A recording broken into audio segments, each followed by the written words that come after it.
And this one, Phil, is for you. Well, I'll be. A man of many words. Yeah, find a place front and center for that.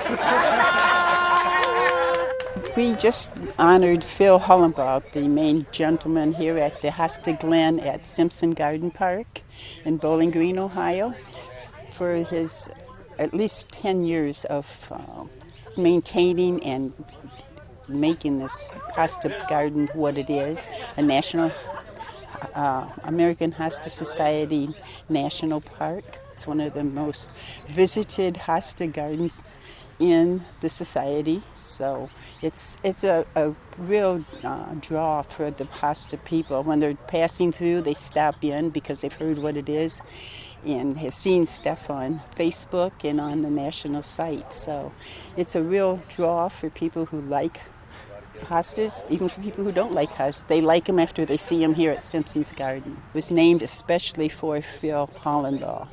In order to name it, we had to have somebody sign a agreement to the name of it. Trying to keep this a secret, we had to enlist Phil's wife, Joan, and we started this a couple years ago because with COVID and all, you couldn't get together and do things.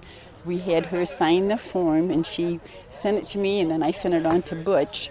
Then last year we were going to do this, but with COVID and a little glitch, the hosta didn't want to bloom last year. So Butch took it out of the ground, put it in a pot, and this year, lo and behold, it had like 4 blooms. So he could register the hosta with the American Hosta Society. And it's just called Hosta Phil Hollenbaugh. His real name is Philip, but how do you get all that on one tag? So we made it Phil Hollenbaugh, and that's how we all know him. Just got hooked on him, I guess. It called me a Hosta-holic.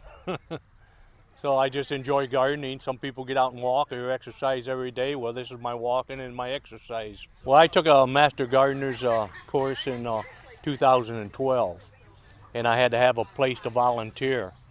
So I come out here because it was in Bowling Green. I didn't want to go to any of the county gardens or that. I want to stay kind of in Bowling Green. So I come out here and worked about a week or so, and then they asked me if I wanted to take over a garden or a section. And I wasn't too sure about it at the time, so I looked at 2 or 3 of them and then come back next day after I thought about it, and I says, well, I'll take care of the hosta section. At that time, there was only about 30, 32 varieties in the hosta section, and it was close to the parking lot and in the shade. So I says, well, I'll take that one.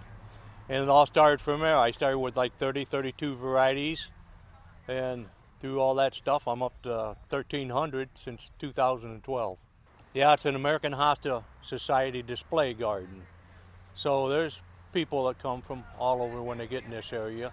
But there's a lot of people here in Bowling Green that don't even know about Simpson's Garden even. They're just not into plants or anything maybe, and they don't know about it. But once everybody comes, they think this is the most beautiful garden they've ever seen. I won't have one, you won't have one. So yes, it is a big deal to have a plant named for you. And it takes a while to get one to grow and to be something worthy to name it for somebody special like Phil. And this is a very special looking hosta, so it's really a tribute to him and for all of the work that he has done.